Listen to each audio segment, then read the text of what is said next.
O candidato Donald Trump viajou para Washington para participar de um evento de combate ao antissemitismo no país. A adversária Kamala Harris fez campanha no Michigan com a participação da apresentadora Oprah Winfrey. A candidata percorre estados-chave para a eleição e, mais uma vez, vai contar com o apoio da jornalista e apresentadora Oprah Winfrey, que já discursou na Convenção Democrata no mês passado.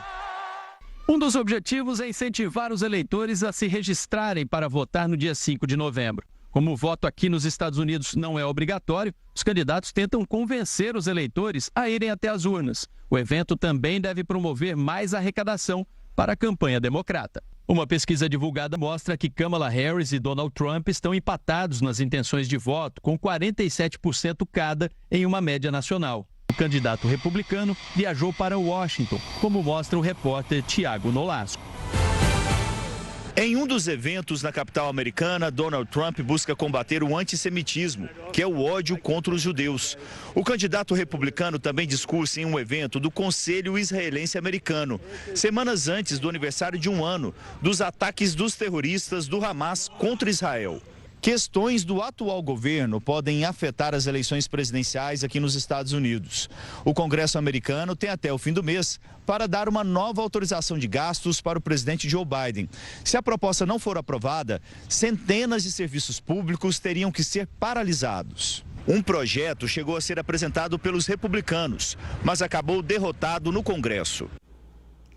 E quem chega para analisar essa e outras notícias internacionais é o Lia Ferreira, que é professor dos cursos de Direito e de Relações Internacionais do IBMEC do Rio de Janeiro. Professor, boa tarde, seja sempre bem-vindo aqui ao Conexão Record News.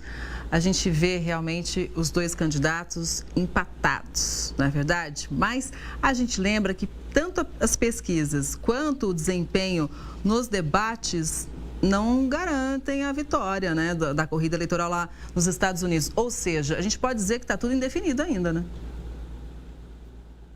Olha, Kelly, está absolutamente indefinido, porque o que nós estamos assistindo agora são os candidatos, né, buscando conquistar corações e mentes dos seus eleitores. Né? Cada um utiliza as suas estratégias. Né? A Kamala Harris tem adotado uma postura mais sorridente, mais próxima, talvez, do eleitorado, enquanto Donald Trump, né, continua insistindo naquela pegada mais do medo, né, nesse evento, né, para uma plateia judaica que nós acabamos de mostrar aí na matéria. O Trump disse que os judeus terão parte da culpa caso ele perca a eleição, né, numa tentativa de mobilizar a comunidade judaica para o apoio à sua candidatura. Mas, como você mesmo disse, nos Estados Unidos, essas pesquisas nacionais, diferente do que ocorre no Brasil, elas são mais difíceis de expressarem a realidade. Por quê? Primeiro, porque nós sabemos que o eleitor não é obrigado a votar, e, por um outro lado, as eleições têm um caráter muito regional.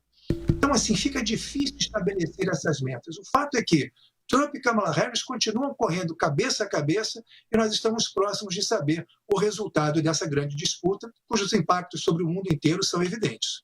Agora a gente percebeu o seguinte, né? A Kamala Harris tem apostado bastante nas mulheres, né? E conta com o apoio da Oprah, né? Você acha que de alguma forma isso pode reverberar aí no resultado, pelo menos momentâneo das pesquisas? Olha, o eleitorado americano, né, diferentemente do que nós imaginávamos, está muito pouco atento às questões internacionais. Né? Quer, por exemplo, o conflito entre o Hamas e Israel, arrastando outros países como o Líbano nesse momento, né? Quer também a questão da guerra russo-ucraniana.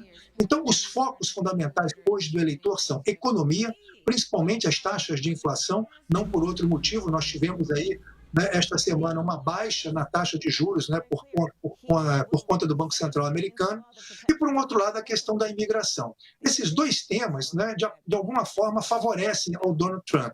Então, o que a Kamala Harris está buscando é se cercar de outros atores importantes, mulheres, negros, latinos e outras minorias que podem acabar decidindo as eleições em favor de Kamala Harris. Volto a dizer, o grande desafio é mobilizar esses eleitores para que eles, de fato, compareçam às urnas e mostrem as suas vontades, né, para os candidatos. Se isso vier a acontecer de uma forma maciça, Kamala Harris tem, sim, uma chance ampliada, porque ela mobiliza mais segmentos da sociedade do que o próprio Donald Trump.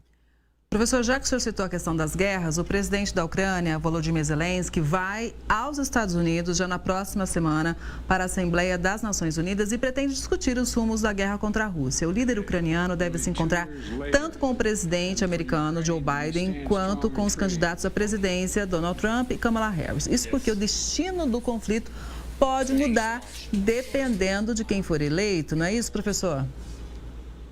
Olha, com certeza. A gente sabe que a Kamala Harris ela é muito mais afeta, né, a manter o apoio atual dos Estados Unidos, não é, a Ucrânia nesse conflito com a Rússia, um conflito que já dura aí 940 dias, né, do que o Donald Trump. O Donald Trump ele tem aquela lógica, né, da American First, né, os americanos primeiros, a América primeiro.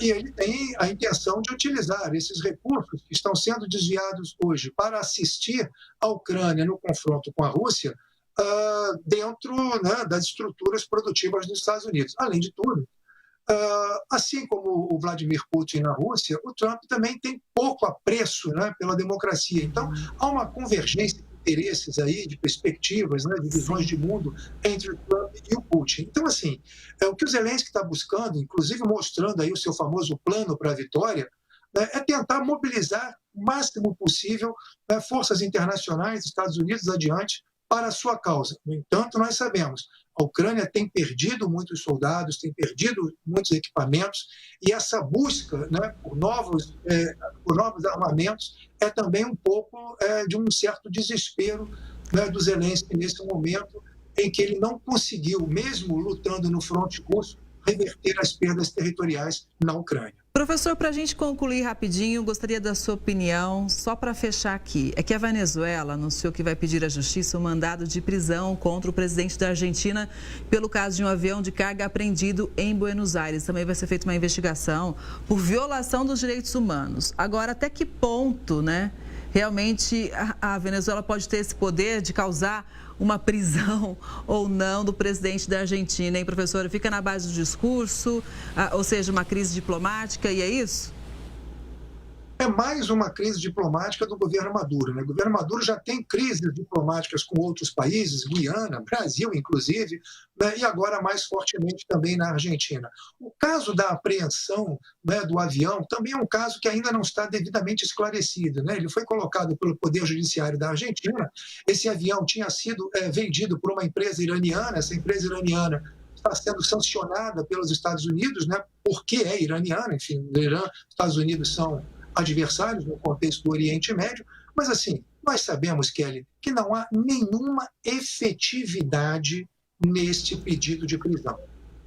Isso não vai acontecer, né? Isso está fora das possibilidades diplomáticas, e se por acaso, por uma hipótese que eu consideraria em princípio absurda, isso viesse a acontecer, né, o clima no contexto sul-americano iria azedar em definitivo em desfavor da Venezuela, que inclusive poderia vir a enfrentar aí um conflito bélico absolutamente indesejável. Então, assim, a gente espera que essa contenda fique no plano discursivo entre os dois presidentes, né, que são muito verborrágicos, mas a gente acredita que, do ponto de vista fático, não vai dar em nada. De qualquer forma, a gente segue de olho. Professor, sempre é muito bom te ouvir. Um ótimo fim de semana. Até a próxima. Legal, Kelly. Muito obrigado pela oportunidade mais uma vez. Um bom final de semana a todos.